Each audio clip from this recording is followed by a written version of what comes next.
Welcome, friends, fans, and comic book lovers. Today we're going to try and help some comic creators reach their crowdfunding goals because making comics is hard, but getting people to buy your comic is even harder. Today Destiny will choose 3 indie comic campaigns for us to look at and review. Stay with us to the very end where we will choose which one we are going to back. There can be only one.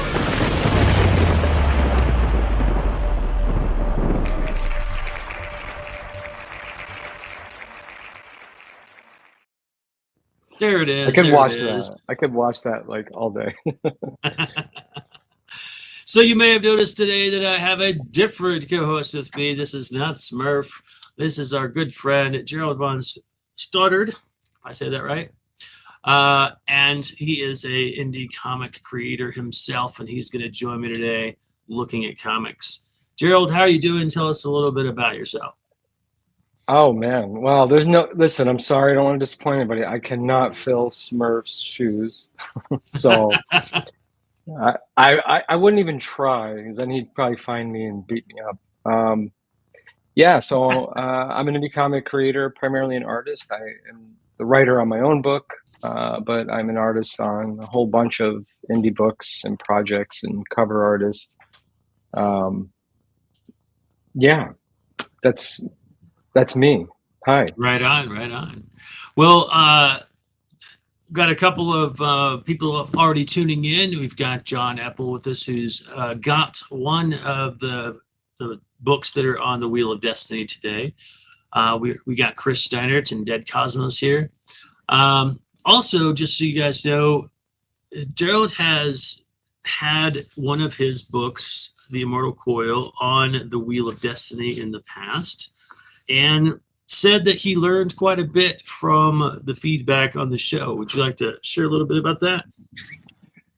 Yeah, absolutely. I don't even remember how I found the show. It was a while ago. It was quite a while ago, and I was just a watcher because I didn't have a Kickstarter up at the time. I knew that I was going to. I just sort of found Matt in Action Line Studios in my feed, checked out the show, and the first thing that I loved about this show, because I watch a lot of podcasts, video shows, and whatnot, but I felt that Matt and Smurf were constructively honest, like not brutal, but like honest from their experience, both as creators, part of the comics industry, and as, I think the key point was, I think you guys were really good at looking at these campaigns from a consumer point of view, which I think as creators, whether it's our own books or when we're making these Kickstarter campaigns, it's very hard to look at it objectively.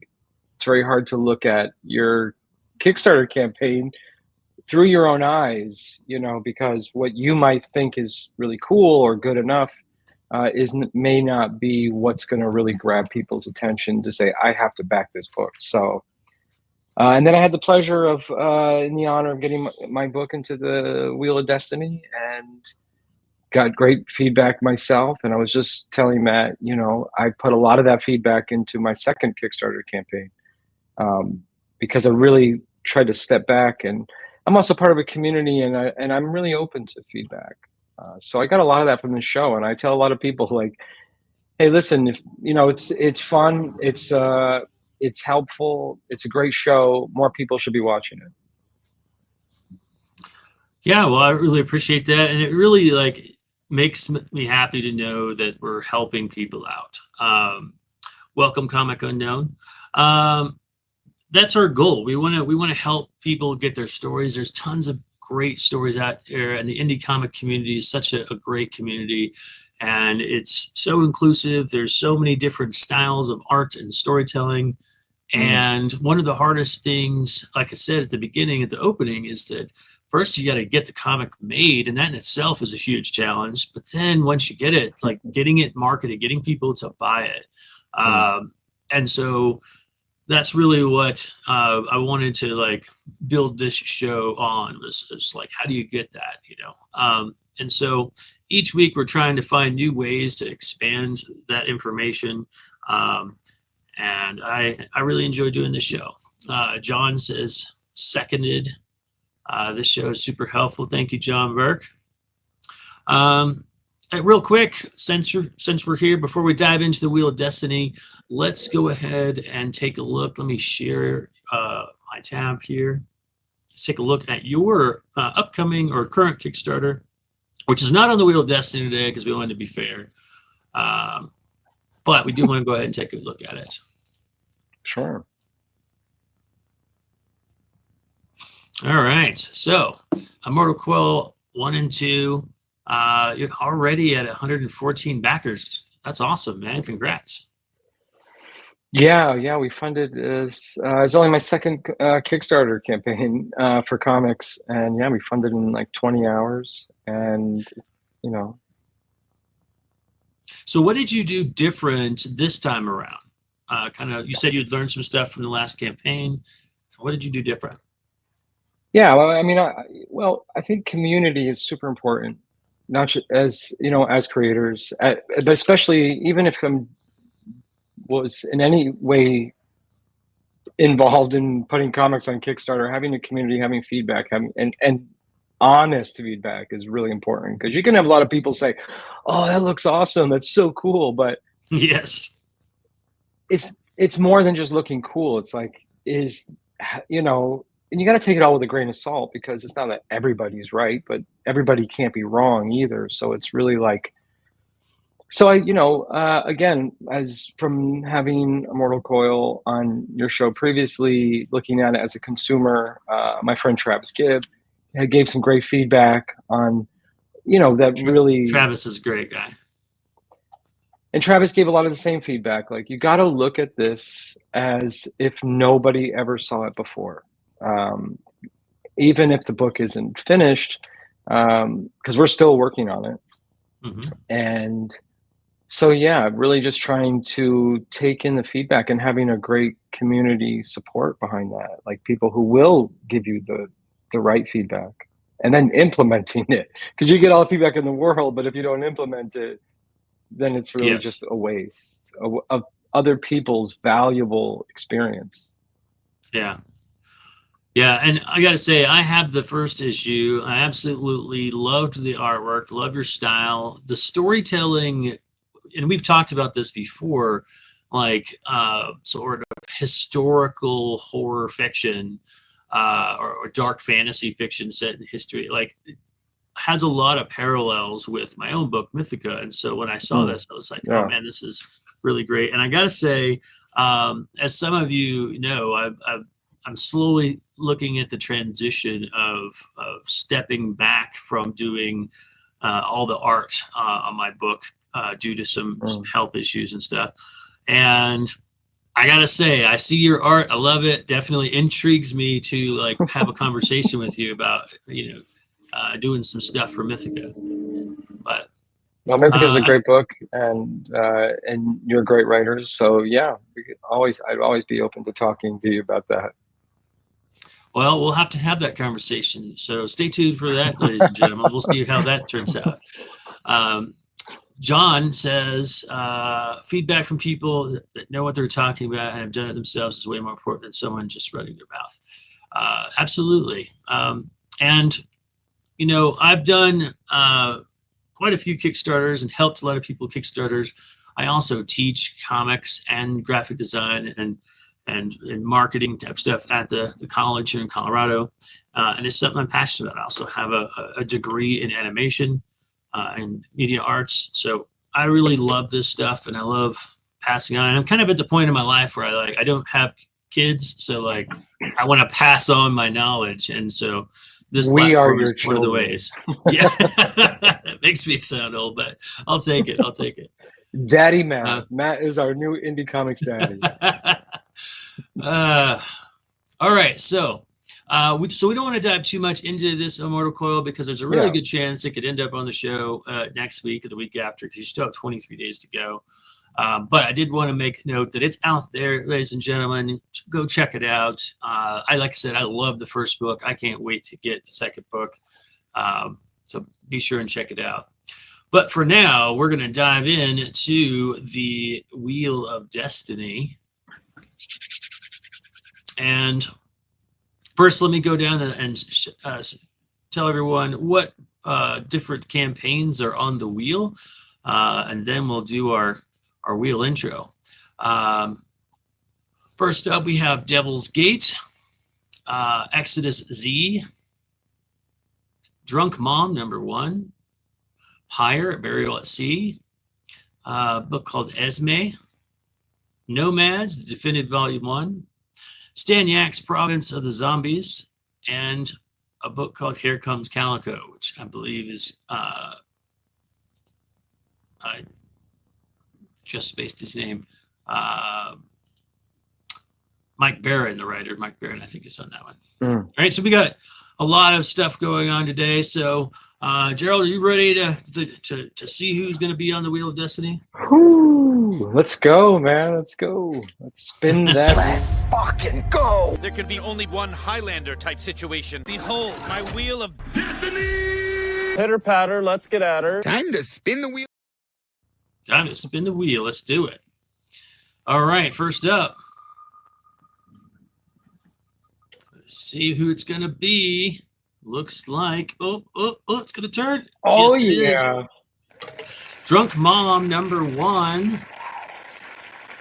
All right, I got that one pulled up and ready. So we'll take that off of the wheel. What a great title. Let's just hope it's a great book, too. Next up, let's see, #2.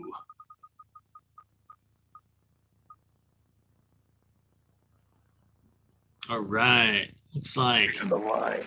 Stan Yak's Province of the Zombies. Stan Yak is an amazing artist. I've seen his work. I've worked on books that he's worked on. I can't wait to see what he's got going on here. Yeah, I'm looking forward to it. I don't know Stan.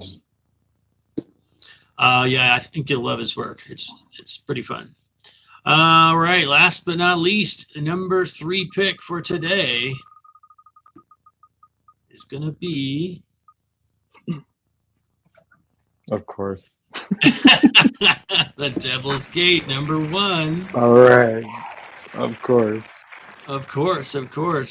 So it does look like super producer Ray will be joining us on the show because Gerald is actually the artist on the last book that was picked, Devil's Gate, and he doesn't want to be unfair. So he's like, I'm not gonna chime in too much on that one. Yeah. So Christopher Albright says, "Is this Gerald Von Sutter on my favorite show?" Well, that's Yes, Christopher. yes, He's got a is. great book too. Clove Hitch. Yeah. Yes, he does. His book has been on this show a couple times, or at least once. Nice. And then John is with us with his normal heavy metal symbols. Yes, John's the man. Ray. John's Rock a on. very busy guy in comics. He's always, that guy is like not, he's like a machine, John. Yeah, every time I turn around, he's got like 5 books going. I know. That's why I got to start looking at getting some other cogs into my machine, because my machine's not working the same anymore. So, all right.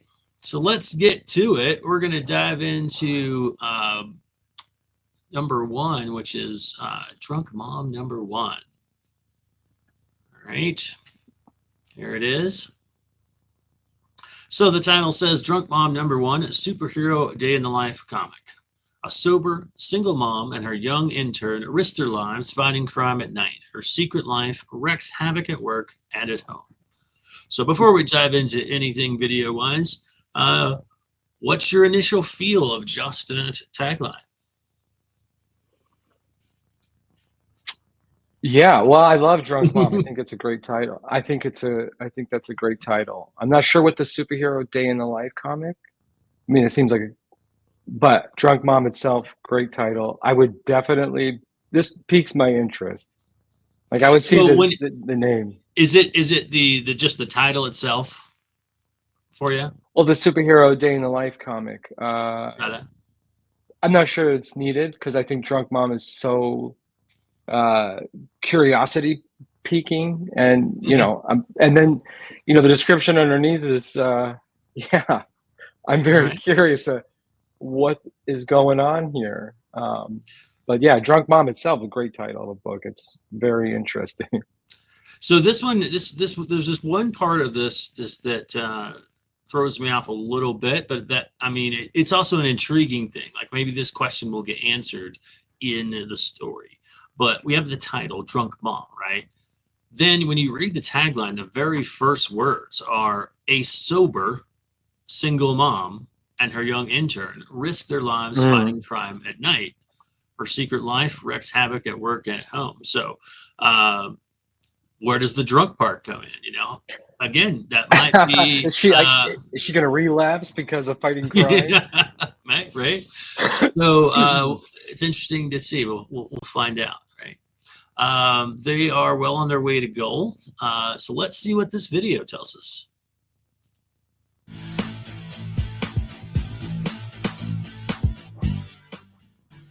Hi, I'm CL Zeno. I'm the creator of Drunk Mom. It's the story of Monica Laney, who's a single mother who's a recovering alcoholic, like me, and she finds herself fighting crime at night, and that's after she puts her son to sleep. So when she's tired the next day, everyone assumes she's relapsed, but she can't tell them the truth, so she has to live with the label as her son's drunk mom.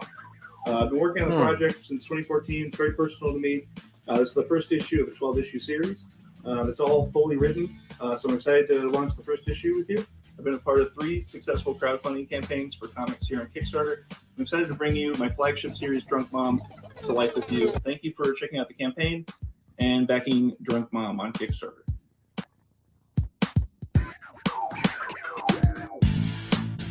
Right on.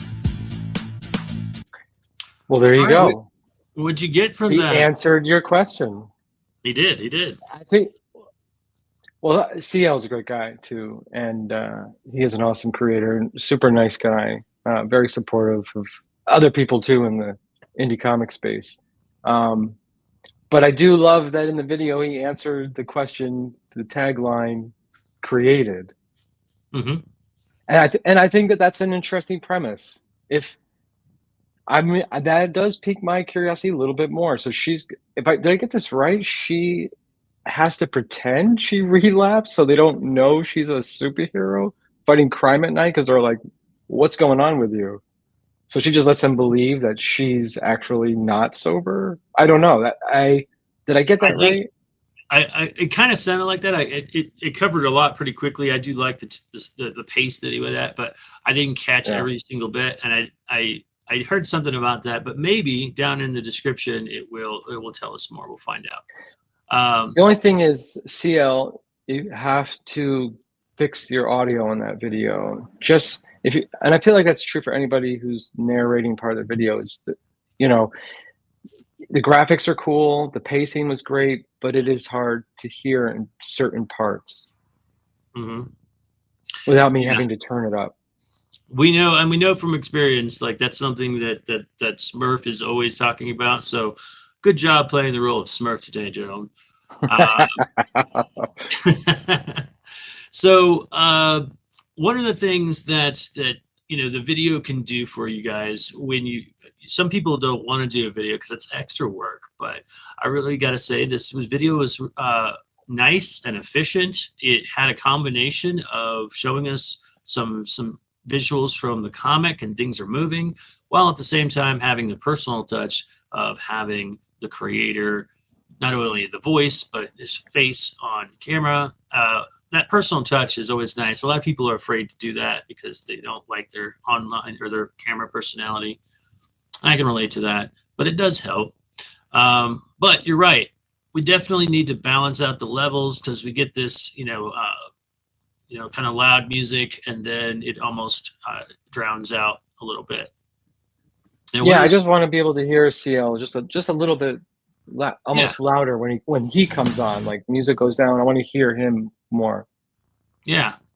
I want to turn down just a little bit. I do want to evaluate something else here. Hi, I'm CL Zeno. I'm the creator of Drunk Mom. It's the story of Monica Laney, who's a single mother who's a recovering alcoholic, like me, and she finds herself fighting crime at night, and that's after she puts her son to sleep. So when she's tired the next day, everyone assumes she's relapsed, but she can't tell. Everyone assumes that she's relapsed. And there you go. There it is. The truth, so she has to live with the label as her son's drunk mom. Living with the label as drunk mom. So she's really not drunk. She's recovered. So there's the answer to that. So one of the things that we might find the answers to down below, but we've got a lot of information here. We've got, Yeah. she's out there fighting crime. But one of the questions that I think I would have is why? Like, if you got a kid at home, you've relapsed, like, what is it that's like the driving force for her to go out and risk her life to fight crime? And what is the big dilemma in this particular issue? So this is something, and I still think this is a great intro, a great campaign, by the way, right? But one of the things that I'm always trying to emphasize to people is that a lot of times when they set up a comic, we heard this was a 12-issue comic series. A lot of times it's really easy to pitch the comic as the series, right? And you're like, Mythica is about, or Drunk Mom is about, and you're kind of you're trying to tell the story of the entire series. And some of that's good. You do want kind of a little bit of that, but at the same time, people are only buying this issue. What's this issue? Right.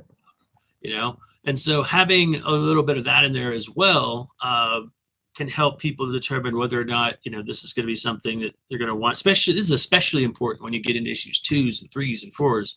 But even on this first one, I do think that there is enough here to be intrigued. It's fun.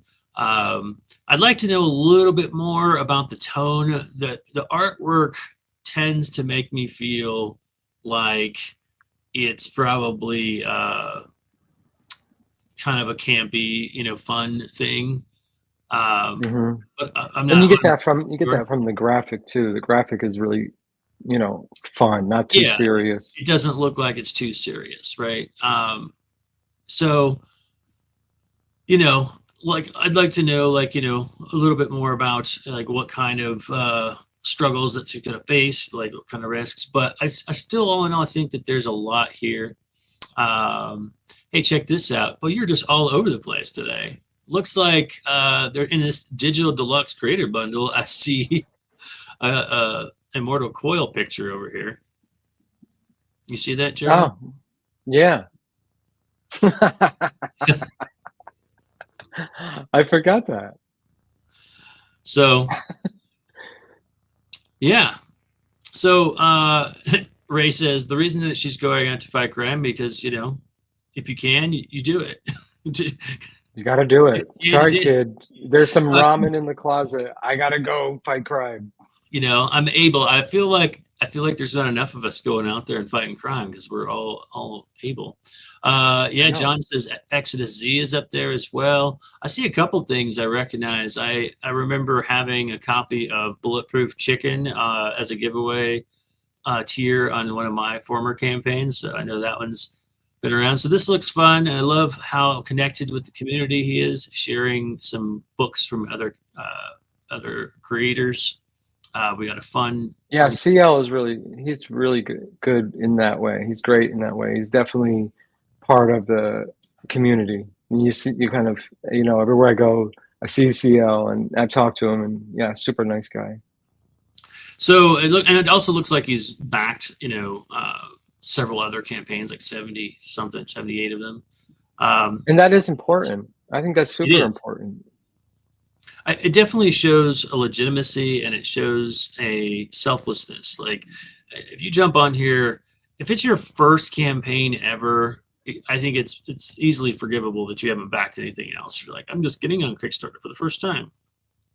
But if you've done several campaigns and you still haven't backed anybody, then I feel like it starts to kind of be a red flag of like, hey, this person's just in it to get money and it's true. And the one thing that's great about Kickstarter is you have people who aren't creators, people who are collectors or fans. But one thing that that I know, and I think people who run Kickstarters know, other creators support other creators quite a bit on Kickstarter. Yes. And they tend to only do that if there is like a balanced karma. That it's not like it's not like a contract. Like, hey, you back me, I'll back you. It's right. You don't really. It's like an unspoken energy. Like if you're someone who supports other people, you're gonna be supported. by your other creators, because you can feel that energy, you know. Mm-hmm.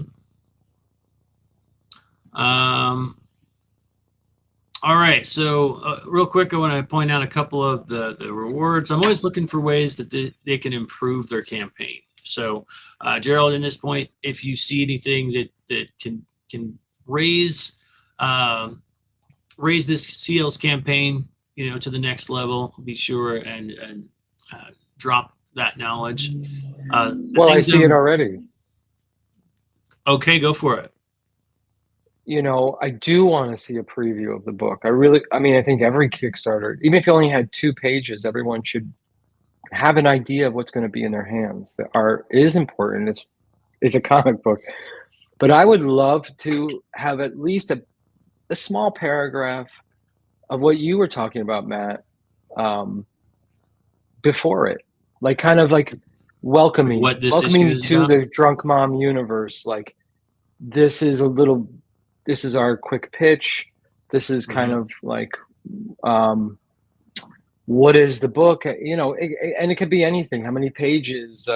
Maybe what kind of genre would you fit it in? You know, obviously there's a lot more writing afterwards, but I wouldn't mind personally to get a little introduction to Drunk Mom text-wise. Yeah. I want to point out a couple things, and if you guys are new to Kickstarter, you might not know this. This is something that they added in the last couple of years, and that is over on the left. You'll see this word that says risks, but they've included this sort of automatic chaptering of your story section. However, it only works if you assign it, and it works better if you alternate between having images and actually writing text, because if someone comes in and they say, hey, I'm looking for a comic about a recovering alcoholic. Well, recovering alcoholic is not in the title, right? It's called Drunk Mom. However, if you use actual typed words in the story section that says recovering alcoholic, then the Kickstarter algorithm will find it. I don't know if you guys realize that, right? And so if you look over here, it says risks, because that's one of the automatic chapters that's built in, right. But there's no others, right? So the chapters do a couple of things. I talk about this in my design classes all the time. People are they have low patience, so they want to jump to what they want and what information that they want. So if you have chapters over here that say, okay, here's one chapter about what the story's about. Here's a chapter section about what the rewards are. Here's a chapter section about what the stretch goals are, who the team is, yada, yada, yada. Then they can jump right to it and get the information that they want quickly, right? Mm-hmm. Each person's different. Somebody might be coming on here and saying, hey, looks like they're about to hit goal. Do they have any stretch goals? I want to know. And boom, they're down there, right? That's thing number one. And like I said, the other thing is that you want to combine writing with pictures. So here we've got a bunch of pictures, and then there's this section here that's actually written, okay? But you have to click on it when you're building it and tell this to be a chapter header if you want it to be appearing on the left as a chapter header, right? And you can set up an image or a text to be a chapter header. Go ahead, Joe. I wouldn't mind that being one of the first things. I wouldn't mind that at all. Like, you know, and maybe inspirations is not, instead of inspirations, like you can put story or what is Drunk Mom? What is Drunk Mom? Yeah. And just giving even that, I'm talking about a small paragraph. I mean, at least be like, all right. Because you can't just sell the book on the art alone, even if the art is fun or it's great, you know, it really has to be something I want to read that I want to spend $10 to $20 on.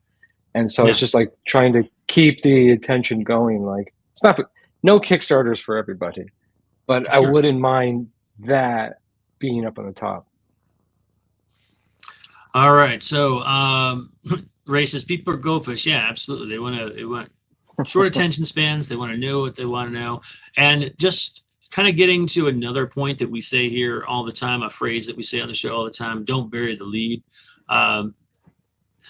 CL did a great job in the video telling us what this was all about. So I don't want to like completely say he buried the lead.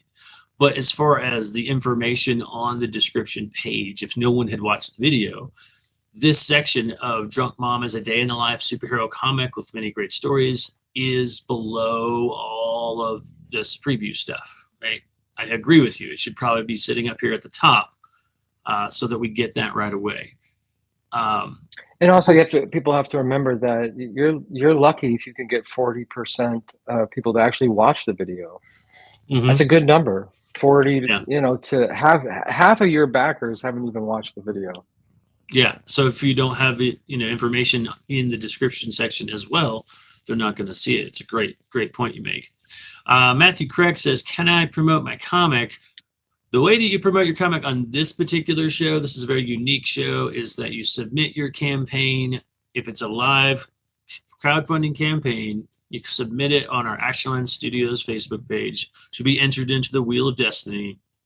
Destiny will choose we'll choose 3 of them out of all the ones that are submitted, and that's the ones that we looked at. We don't choose them ourselves, so that we are trying to be fair to everyone. But we do love promoting comics, so absolutely submit, right? But thanks for commenting there. I think he's also doing some other great things here on this campaign before we move on to the next one. Like, he's got digital rewards, a digital only comic, and then the regular cover is only $12, which depending on the shipping is a pretty nicely priced comic price for Kickstarter. We got a digital deluxe with all the other indie comics included, which is pretty cool. That's a nice bundle. That's a pretty nice reward, because you can check out a lot of books without actually having to go out. I mean, spend a ton of money. Those creators actually worked with CL to be like, if you back this book, like, then you are able to look at a book that you maybe didn't know exists, or you were like, oh, I wanted to read that. So, and you can get it digitally, so you're going to get it before even the print's are ready. So that's pretty cool. Yeah, and it's, again, like we were saying earlier, it's a great way to get a bunch of different indie creators all in one place. You don't have to go to all of these different areas to try and go find them, because there are a ton of indie comics out there, and so many great ones that you probably don't even have a clue how many you're missing out on. So anytime you can come across something that's going to give you a bunch more, jump on it. Something else that I see that he's doing here that works really well is right under that he's got a variant cover that costs a little bit more than the regular cover, but there's a reason why.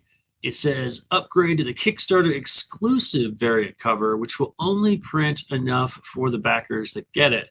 So that means it's going to be very, very rare. If I'm understanding this right, there's currently 2 backers in that section. That would mean there's only 2 copies of that book made. Right? That makes it super rare, and it gives you a reason to have a higher price. I see this on campaigns all the time, and I always ask why. Like, they'll have a regular issue that's, say, $10, $15, and then they'll have variant covers that cost more. But they don't say, oh, this is a limited edition, or, there's a reason for it being more other than the fact that it's got different art on it. That's not a reason. Right? Tell us that this is limited, or that, why I should pay more for it. And, I still, think you can get away with it sometimes. Sometimes people will charge more for, like, say, not safe for work cover or something. But in the end, it's just easier to say, hey, I'm only making 500 of these or 250 of these. And now there's a reason for it to cost more. It's got more value. And he's doing that. He's doing a great job with that. All right, so good job, CL. This is a nice looking campaign. I wish you the best, and we will see if you are the one that get picked this week. All right. Yeah. I didn't get rid of all my extra tabs, so let me go through here and remove some of these. What was number 2? Stands? Stands. Yeah. Yes. There we go.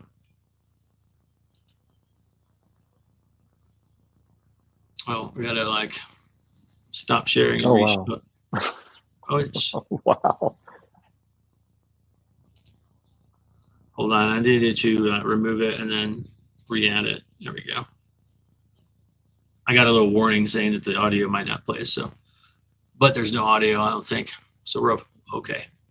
All right, so this is number 2. This is Stan Yak. Stan is an artist. I've seen him on a lot of indie books. I've done a couple of books like for covers and stuff that I also saw him on. So it says Stan Yak's Province of the Zombies. Acclaimed Teenage Mutant Ninja Turtle artist Stan Yak runs wild in a new zombie epic. Original art commissions, backers decide the ending. That's interesting. That's very interesting. Yeah. They are nearly to go. Looks like 75% or more, maybe closer to 80%. So well on their way. I've never seen that before where the backers decide the endings. Let's take a look at what the campaign tells us. Stan Yak runs wild in a new zombie epic where backers will choose the fate of the main characters. We got this cool, this got a very Walking Dead kind of vibe on the cover. All these different zombies piling on top of each other. It says, fans of any comic star Stan Yak know his work by trademark zombies, cigarettes, and hardcore punk vibe. His solo project, Province of Zombies, delivers on all fronts. Alice is an innocent kid in a world decayed into madness and peril, and her best chance for survival is in the care of the gritty and nameless hero. Expect swords, guns, and mayhem in this 31-page dynamo. And not only that, but backers will be able to vote on the possible outcomes for each issue, including this one. Upon conclusion of this campaign, everyone who backed it will get to vote and decide the character's fate. That's pretty cool. That means that they like leave the ending kind of multiple choice there. So that's interesting. Not exactly like, you know, the most unique premise. I mean, it's kind of, to me, like a combination of The Walking Dead and what was that recent video game where there was a girl and there was a guy that like Last of Us? Last of Us, yes. Kind of a combination of those two things. But I still look forward to seeing it because Stan's work is pretty amazing. Yeah, the artwork is phenomenal. I like how the desaturated everything except for the color. Ray, you're right. That wasn't a recent game. I was thinking more of the show, not the game. But you're right. Yeah. So yeah, they're always using sort of some spot coloring to really to get the effect out there a little bit. What are you backing? A 31-page comic book, single issue. Separately bagged, some very specific details about that for fans of violent, gory, over-the-top zombie hero. So it looks like Stan is the artist, colorist, and writer of this book. So this is, like, as far as I'm aware, maybe one of his first debuts as writing his own book. And then there is some of the rewards. So that's about all we get for what this is all about. So what's your takeaway, Gerald? My takeaway is, if you know Stan, obviously you're going to probably back it. Because especially if you're a fan of work he's done for other creators, someone who's a very well-known creator does their own thing, you pretty much are going to get the people that love you, people that know you. I almost feel embarrassed that this is my first introduction to Stan, and which is good because it gives me a different look at it. I'm not looking at it as someone who's familiar with Stan's work, and I mean now I will be. I definitely will want to go Google and check out his other work because I really love his style. It's as an artist, I'm inspired by his lines. As a consumer, I have questions. Let's hear them. A few questions. One is, I am one of those 40% that loves a video. I don't care if it's 20 seconds. I don't care if the person's narrating it. I love them. I love the video. It gets me kind of pumped up, sets a vibe. And I think that they are great for someone like me. Also, is this a standalone issue? Will it end, the story end with this issue? Is the, because it starts to feel more like an art book, which I would buy and which I would back. You know, again, as someone, hey, I love this art, I would back this book on the art alone. Story wise, where's it going? Is this issue number one? Because I did read every, you know, I saw some language kind of alluding there would be other issues. Yeah, I'll read it to you again. It says, expect swords, guns, and mayhem in this 31-page dynamo. Not only that, but backers will be able to vote on the possible outcomes for each issue, including this one. Right. But I wouldn't it does mind not knowing a say little how more many about that. issues it's going to take to tell the story. Which is fine because, you know, I mean, I know how many issues mine will, but maybe it'll go there, maybe it won't. But I am clear about it, what issue you are reading. And it can end on a cliffhanger because there's more to tell. So I'm just curious about that. I'm not And saying I it's think wrong or right. that it's that kind of clarity is really important because, like, you're asking people to invest into one chapter at a time when you get into these like ongoing series. And I run into this with Mythica, you know, and people want to know like what they're investing in. All right, so hey, if this is going to be like a 72 issue arc, whew, I don't know if I want to keep coming back to Kickstarter 72 times, you know. If this is going to be a 3-issue arc, then I can probably handle that, right? So having an idea of what you're getting into, because I can tell you from experience, I take my books to a lot of comic book shops, and almost all of them are more than happy to carry my comic. But I did go to a comic shop one time who initially turned it down. And the reasoning was that he said, I have had too many indie comic creators come in here, get their comic on the shelf, their first issue, and then people are interested in it. And then they start coming to me saying, hey, when's the next issue coming out? And these indie comic creators just like flake and disappear, right? So if there's a comic shop owner telling you that, then I can guarantee you that there are consumers out there that think that. And that means that they want some security to say, okay, how long is this going to go? You know, is this planned out? And if you can just spell it out like, hey, we got this many issues, like the last campaign. He said, I think it was 12 issues. He knew it was all written, and that puts some security and confidence in that we're going to see the story to the end. And not just that, I mean, I don't think you know, you'd have to say, hey, we're going to do 12 issues. You could say, if you're doing this, the backers, fans decide how the fate of these characters, you know, is that going to happen in one issue? Is that going to be something you're going to do, might have to do over 5 issues? But even clarity is saying, we'll keep making these issues as long as the fans want them. And if they are the ones deciding the ending, then I just want to know if it's a standalone or not, you know, because I would probably still back it as a standalone because I love the art and I think the art is phenomenal. But I, you know, but I love to get involved in a series too that I know is unfolding. There's gonna be more. Yeah. Oh, hey, check it out. CL has just joined the chat. We just took a look at your book. You still might be the winner of this week's show. We don't know, but if you missed it, just go back and watch the playback on YouTube. You get to hear all the terrible things that we said about your comic. We're kidding. You did a great job. Not true, CL. And Tyler is here as well. Welcome, Tyler. We're talking comics today, Tyler. That's what's going on.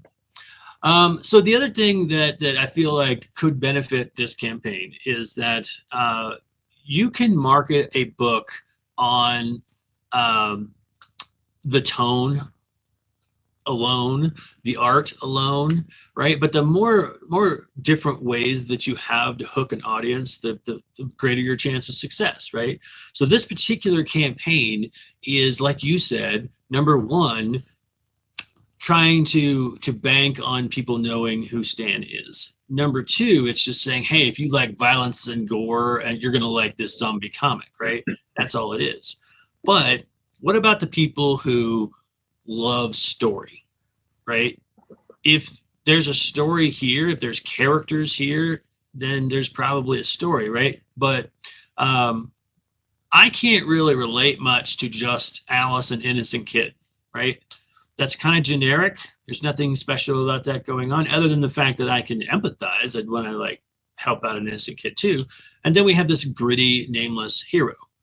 So is there something relatable or special about him? Like a hero who is, you know, just trying to find his family and doesn't want to, you know, get involved with anybody else. Now it's something I can, you know, that little bit of information, something I can more relate to, because it's like, all right, I don't want to take on more responsibility. I'm trying to find my family, you know? So having a little bit in there about who your characters are or what they're trying to accomplish, it's not going to like spoil the book. It's not gonna, you know, give away the plot or, you know, the story. It's just going to get us more interested and hooked. And some people, and I'm one of those people, I get more intrigued by the story, what's going on. So the more information that there is, the more I want to know and get involved, you know. So that's something I think could benefit this campaign as well. Looking at the rewards, it looks like they've got a digital reward. That's always a good thing to include. I have seen campaigns that don't have a digital reward. I'm always surprised by that. Then we've got a print edition. And here's the thing. Look, the rewards clearly say number one. The rewards do. Yes. So then I know by the rewards, okay, this is issue number one. So where are we going to go with this? And how will that look with the backers deciding the ending of the characters? It's very interesting. It's not that my curiosity is piqued. And I'm not saying that Stan has to spell everything out. But I just think, you know, reading the story, knowing that this is the first issue, that this is the first installment in what, a limited series? Is it 5? Is it 3? Where just a little bit more, because the rewards, I didn't even know the reward said number 1. Right on. Yeah, I agree with that. Now here we come to this thing again we just talked about in the last campaign, and that is that he's got I'm going to switch this to a different view so we can see the rewards a little bit better, right? There we go. So over here on the side, we see the rewards. We see cover A is $12, right? Then we see cover B is $15. It's $3 more. I looked down here in the main section. I don't see anything about this book being less printed, less volume, some reason that it's more. It looks like it has the same level of detail and artwork put in it. So why is it $3 more? That's my question, right? So I don't know. Let me know what you guys think. There's a lot of people watching today.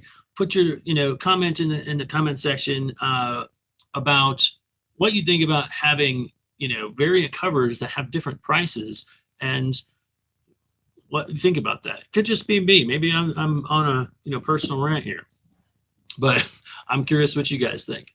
Then we jump into some T-shirts, some keychains, some bundle packages, and then one of the other things I always recommend doing is having some high level rewards in your campaign. So his highest level goes to $300, and you get an original art character commissioned by Stan, which is always a great thing to include. So if you're an artist, or you can get the artist on your book to commit to like 1 or 2 custom commission drawings, where they're going to get the majority of that money, but then a little bit on top will go towards the campaign. It's a great way to include stuff. Something that I always recommend is that when you have any kind of rewards, even if it's a digital reward, you try to give as much value as you can, right? So in this case, it's $12 for a print edition of the book. Okay, that's it. Book. That's it. If they hit, maybe if they hit some stretch goals, there might be some other stuff, right? But what else can we give somebody who backs that doesn't cost anything? Well, geez, I could give them a PDF of the book. That didn't cost me anything. I already made it. I already bought the book. That way they don't have to open their nice copy and they can read the digital version, right? I could put in a thank you page with everybody's name in it. That doesn't really cost anything either. It's just a little bit of time and making sure I have an extra, space, a page in my book, right? There are a ton of ways to get more value to your consumer without it costing you more money, right?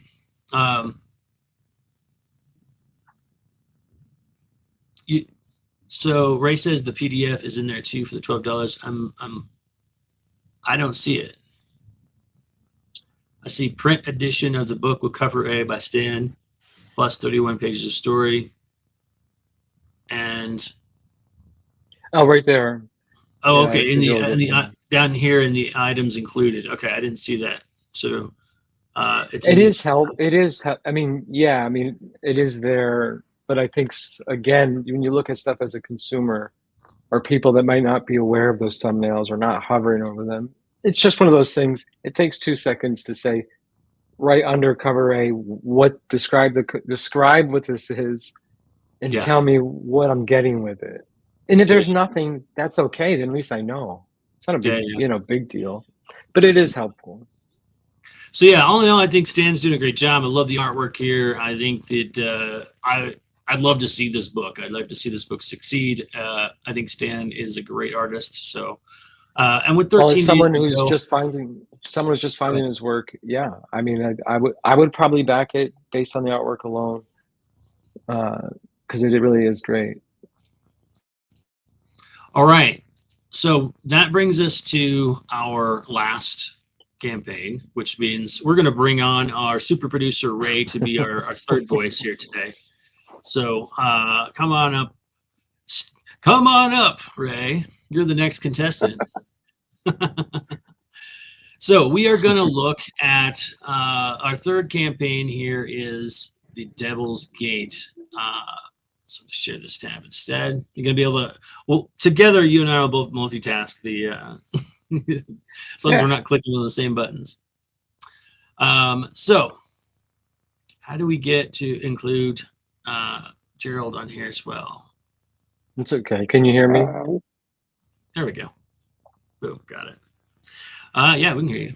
All right, so this is Devil's Gate #1, Western Revenge Horror. And for those of you that are just joining, the reason that Gerald wants to take a back seat is that he is the artist on the interiors, on the whole interiors? Yeah, the main cover and the interiors, yeah. Nice, nice. All right, well, get ready to get shredded. All right, let's see what this is all about. Devil's Gate #1, Western Revenge Horror. Western horror comic that mixes classic Western revenge with good old-fashioned horror of a post-apocalyptic nature. So, Ray, are you intrigued by it? Just the description? I mean, it doesn't really give a ton, but that with the thumbnail for the video combined, I mean, I'm definitely interested to see what it is. I like the tagline, "He came to town and hell followed." That's very like Clint Eastwood-esque sounding right there. All right, so I like that we're getting the genre right out of the gate. It's a Western horror comic mixing good old-fashioned horror with post-apocalyptic nature. So not only it's Western, but also kind of a post-apocalyptic Western. So I've got a lot of interesting mixes going on here. So let's take a look at what the video tells us.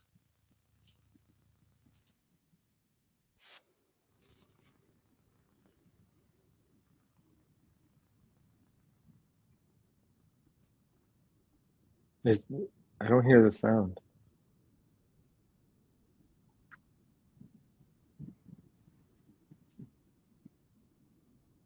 It says I can't unmute guest screen, so So did you not hear this the sound? Is that what you're saying? Yeah, there was no. Couldn't hear the. Couldn't hear the Let me do sound. one thing real fast, and then I'll replay it. So I'm going to remove stop sharing, and then I'm going to reshare. I think that's what that warning was that popped up a second ago. So let me do it now and hit replay.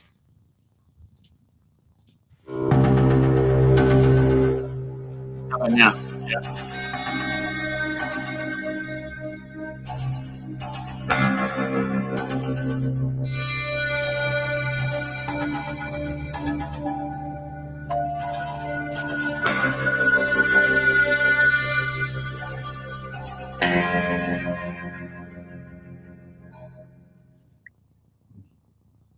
All right. So Ray, what'd you get from the video there? well, the first thing for me is they didn't overpack it with wording, and you could actually look at your imagery and read what the information being put up there. I wasn't trying to read a paragraph and look at the images at the same time. Right. Yeah, I thought that they did a good job of putting the text up long enough to read it as well. I was able to read everything, and there wasn't other things going around too fast that I was like wanting to look at the imagery and not the words. So I definitely agree with that. I got the vibe. I think the music was crucial in getting the vibe there, so I'm glad we were able to reset that. But what about, like, did you feel like you had enough information there to want to know more or to want to invest? I mean, the artwork was really good, and it's the style of, I mean, I always like the audiobooks I listen to, a lot of them are sci-fi, apocalyptic. I've had plenty of Western apocalypse books I've listened to, so it's definitely like down my alley of interest. But with the artwork, I mean, the artwork looked really good. You know, they stayed simple with the video, but it was enough to like see some stuff and get a little bit of information. And yeah. So this is interesting. I'll be curious to see how this one does, because I recently just did a variant cover for a Western comic that's going to be coming out in January, and this one's got the additional twist of being like a horror Western. So I think that's going to, intrigue more people. But like, I'm just curious, like, how strong the Western genre still is out there, So I'm anxious to see how this one does, as well as the one that I did a cover for. It's so hard to keep my mouth shut because I know things you don't know. You know things I don't know, right? Right. I'll just say this. No, I'm not going to say anything. not for this show. You want to know why? There, man. What's that? This is why I won't say anything. I won't say anything because, again, we've talked about it. The importance of looking at a campaign as someone doesn't know anything. If I say, I'm not here to sell a book I drew. I'm here to be part of really trying to take a look at how someone doesn't know anything about it. Right. How's it doing? Yeah. What could be better? Well, we can always tack that on, at the end a little bit.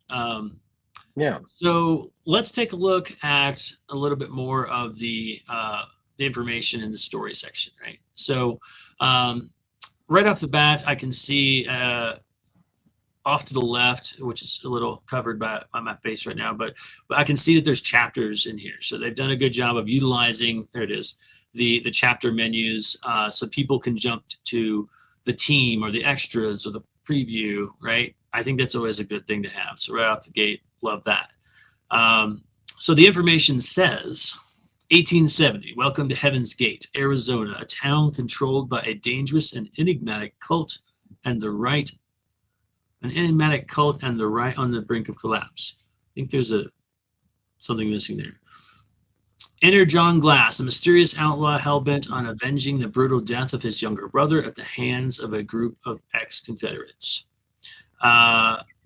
His quest for vengeance leads him to Heaven's Gate, where the local sheriff, a man only known as the name Royal, does all he can to keep the community afloat and out of complete chaos. But that's easier said than done, considering the amount of influence the priest has over the townsfolk. John arrives in town to discover that I think there's some commas or something. Yeah, that's a typo. John arrives in town to discover that something much deadlier than a handful of rotten Confederates is at play here. A dark, sinister secret lies in the air, thick like fog. While he attempts to track down his brother's killers, John forms a reluctant alliance with Royal and begins investigating whatever goes on beyond the walls of the Church of Sovereign Saint. What John soon learns is that every man harbors secrets and that most are willing to kill to keep them hidden. That intro, to me, reads like something you'd find on the back of a novel, like like really diving in deep to what's going to be going on in this story. I really enjoyed reading that. Despite a few typos, it was still an enjoyable read. So Ray, what did that do for your consumer mentality there? I mean, for me personally, if I was looking at this on my own, just scrolling through Kickstarter, there's no way I'm reading all of that. I mean, there's good information in there, but like, I feel like there just needs to be like one sentence that summarizes it first and then digs deeper. Like, that's honesty right there, ladies and gentlemen. People have a short attention span. So I'm a visual. Like, that's why I like videos, because like I get enough information to know I want to scroll down and see more, but I'm gonna go pretty much straight to like the imagery. I'm the same way. That's why I said before, I am a video person, even though, and I'm in probably the minority of people who go to Kickstarter pages, but I watch every single one. And sometimes I may miss a really great book, but I just not sure I'm going to invest my time. I may miss it. And I'm aware of that, but I do love a good video. Yeah. Well, I do feel like, so you wouldn't have read it all. And I think that's great feedback. I think there's a lot of people that are probably like that. I may not have even read it, but I'm so almost used to like checking the story section now. But after I read it, did it give you any more intrigue? Like, were you more clear about what's going on? Yeah, I mean, definitely have a better picture of like, there's, a story there. It's not just, because I mean, some comics are just random events happening and they look cool, but it's not necessarily, like a full story involved. And that sounds like there was a lot more thought put in. There's characters built. There's, a whole town in jeopardy. Yeah, I agree that it does feel like Silas, if he's the one that wrote this, has really fleshed this out, the world out, the story. There's a lot here to unpack, and he's kind of done a lot to introduce that. So let's see. So there's more here. This is basically like the short pitch. It says the high-octane Western blends classic film tropes of horror, apocalyptic nature into a gnarly, violent ride.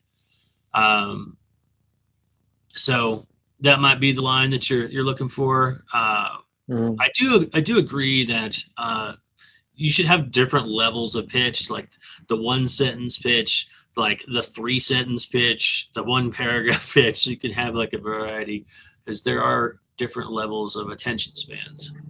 And mine is not very long. I can attest to that, folks. He's a student of mine. Yeah, and that's great, because I mean, Matt's totally right, and it's a great point. To think of when you're putting text into the Kickstarter page, start simple. If people are still following, expand upon it, and by the end, you can just say, you can give the back of the novel the type of description. I think that's a really great point. Yeah. Then we have a preview section here, which I always love, and I know that Gerald says here. That's all right. Good feedback, Dead Cosmos. He says the base is doing air exercises, so we might get some loud flybys over here in a second. So thanks for the heads up, my friend. So yeah, we get some previews here, which is always something that is a great thing to include in your book. People want to know not only what the art's going to look like, just what the vibe is, what the pace feels like. And this looks great. Great job, Gerald. And is someone else coloring it? Are you doing a Yeah, no, I mean, I have my own colorist on Immortal Coil, but this is Lorenzo Scaramella he's from Rome, Italy. And we just met, and I introduced Silas to Lorenzo, and he got the vibe, and we work really well together. So he's the colorist on this book. Mm-hmm. Right on, right on. Hey, there's The Last of Us. Yes, In the we have paragraph the there. Y here. Yeah, it says we got a huge fan of Clint Eastwood's Dollars, Django. Something blends the worlds of Red Dead Redemption and The Last of Us. So this is the Y section, and then we have the team, right? So that was the information that we got about what this comic is about. So again, if I'm coming across this for the first time, I know it's a Western, I know it's horror. Then if I make it down here to read all the information, I really get a good breakdown of this quest for vengeance and what's going on in the town and all the corruption and things. There's lots of, cross characters going on. Then over here on the reward section, we've got a digital copy for $8. Then we've got cover A. Get yourself a copy of Devil's Gate. Devil's Gate cover B, which is, am I reading that right? It's twice as much. Devil's Gate Bond started $11. Physical copy $22. Is this limited? Do you know, Gerald? Yeah, both. There are 3 covers. Wee's and Hernan's covers are limited, and I don't think that those are going outside of Kickstarter either.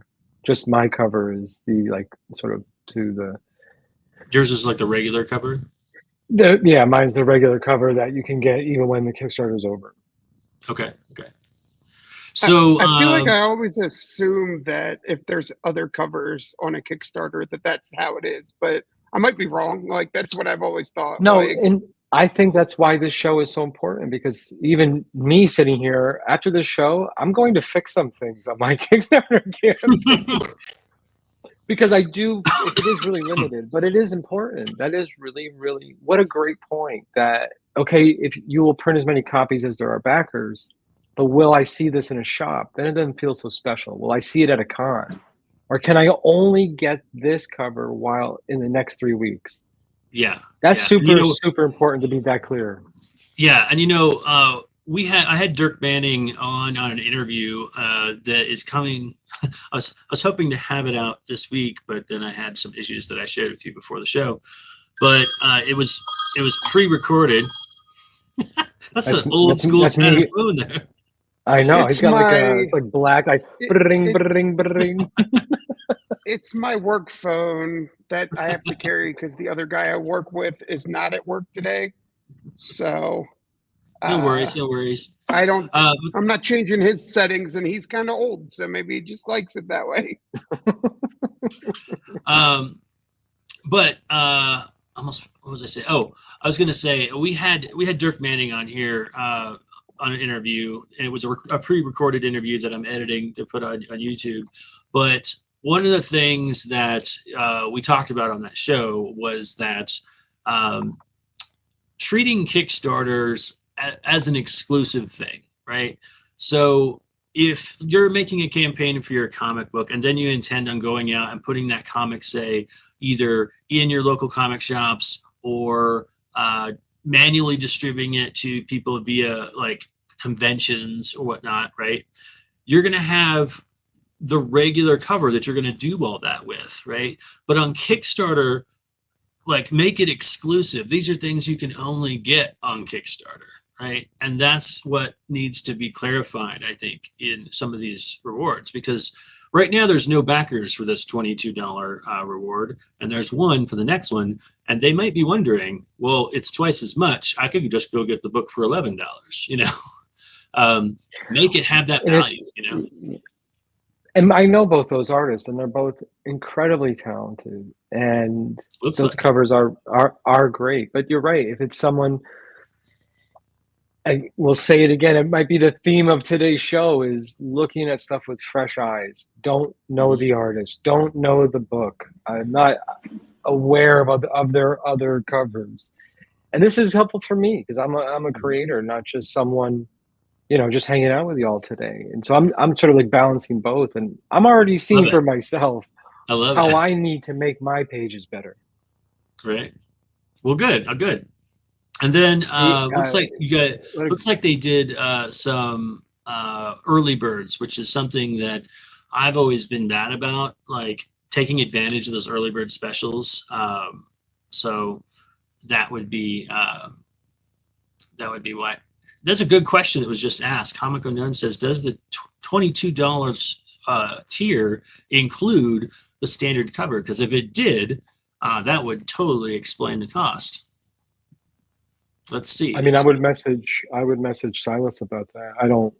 By the way, just so everybody knows, this is not my Kickstarter. Yeah. I know that. So it says under items included to Comics Unknown, it says the Devil's Gate #1 cover B and the digital edition. So it does not include the regular edition cover. So again, like, I'm more than happy to pay that price. That's not terrible for an exclusive book, but like, let's say, hey, this is only available on Kickstarter. The other one, we're going to have at shows. We're going to have all over the place, but this one's exclusive, and we're only going to make, you know, a certain amount of them. That's going to make it feel more valuable. Add a little, you know, bonus to it.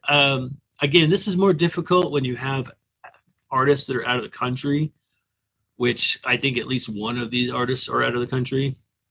But if you have an exclusive book, I'm only going to make 100 of this book exclusively for Kickstarter. See if you can get your artist to sign them. Then it's even more exclusive, you know? Well, I believe on my cover they will be signed. Nice. All right, guys. This is a great campaign.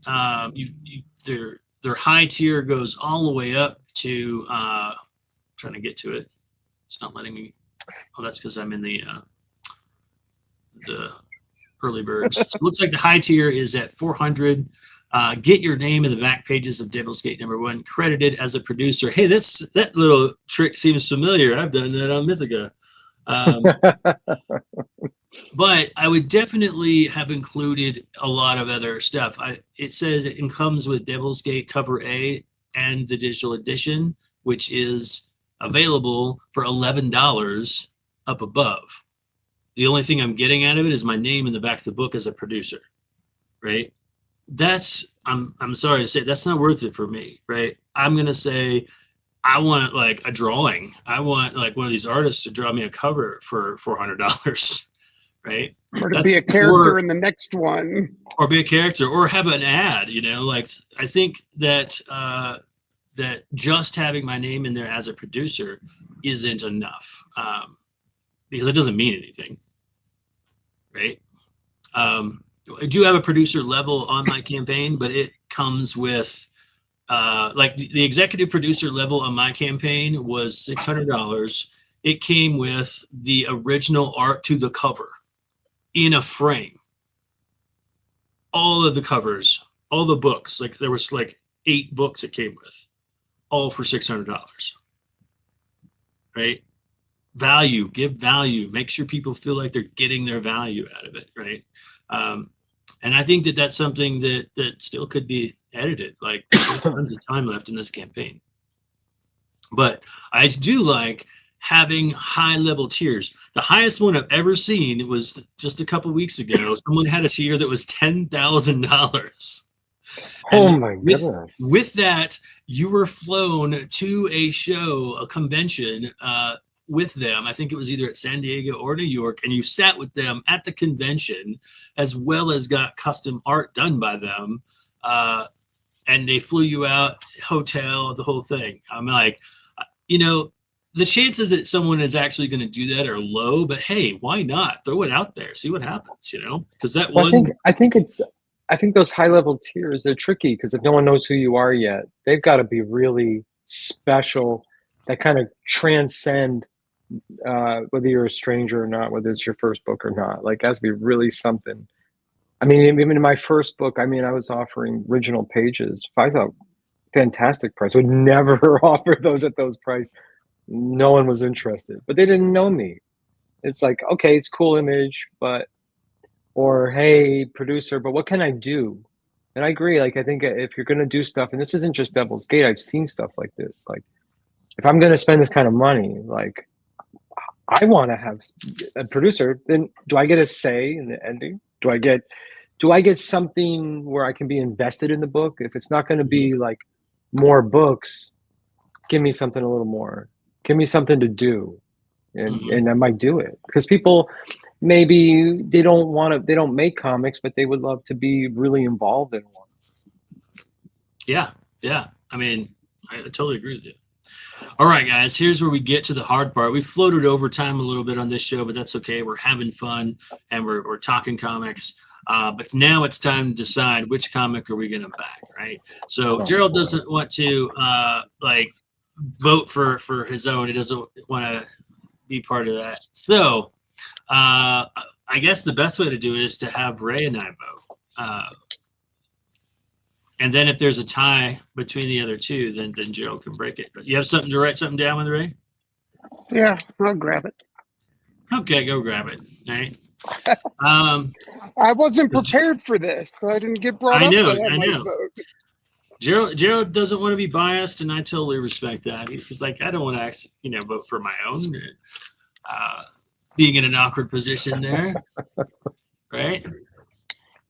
All right, so I'm gonna write it. Yeah, I think it's better if you guys were not involved in any of these books, so I think it's better. Sure. All right, because we have a very specific platform on the show, and I can appreciate that. It was just, destiny that the book you worked on happened to get chosen on today's wheel. I know. It was like, part of me was like, yes, choose it. And part of me was like, don't. Okay, so here's how it's going to work. Ray and I are both going to throw our vote down. If the vote is the same, then we will throw it onto the wheel of destiny and let destiny decide. While we're writing down our vote, put your vote in the comments. Which one do you think deserves the backing based on the information that we were given today, not necessarily your personal bias? So I'm going to go ahead and write mine down.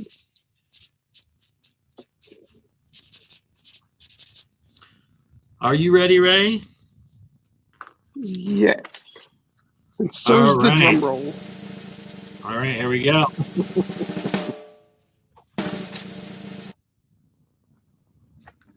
What we got? You got Devil's Gate. Oh. All right. I don't know if it's biased as well, since it's the only one I've reviewed, but well, you were aware of and saw the other two, right? So we have a challenge. Now, the reason that I chose The Drunk Mom was not because I don't like this Devil's Gate book, but because I felt like it told me more about what was going on, and I was just a little bit clear about what I was going to get. But I do like this book. I'm probably going to go back this one anyway. However, we needed to break our tie, so let me set this up on the Wheel of Destiny real fast. Let me clear all these out. Go ahead. I'm listening. I felt like I had questions still after the information was provided, like more questions for Drunk Mom, like what the story was going to be, what it was about. Because minus, saying it was a drunk mom fighting crime, it didn't really give a ton of information about what to expect. to me. I get you. I get you. I can see that. Let's see. All right, so here we go. I'm gonna share. I'm gonna remove and reshare just to be sure. Reshare. Hello, Back Dean. to the wheel. Dean's over here telling me that we're over time.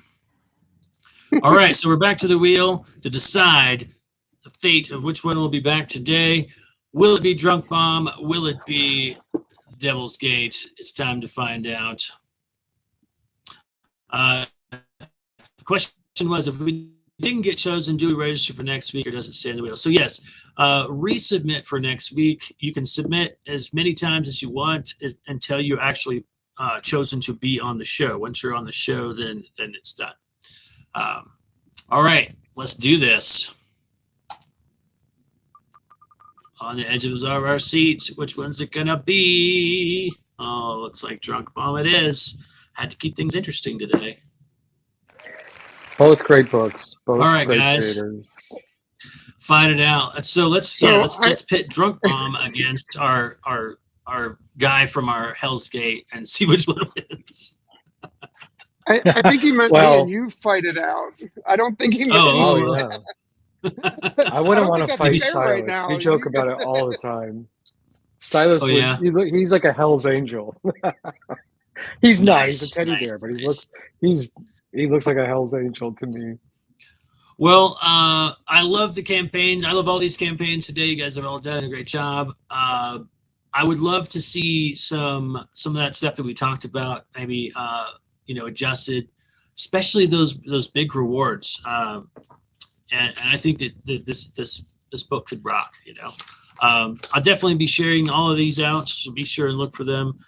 Thank you, Gerald, for being on the show today. And if you guys are enjoying this show and you'd like us to continue it, be sure and support by subscribing to the channel on YouTube, Matt Campbell Art. You can also become a member of the Patreon at patreon.com/ActionLine Studios. Or you can buy the books and all the other merch at actionlinestudios.com. All right. With that, we're gonna sign off. Thank you so much all for joining us, and we will see you next Friday.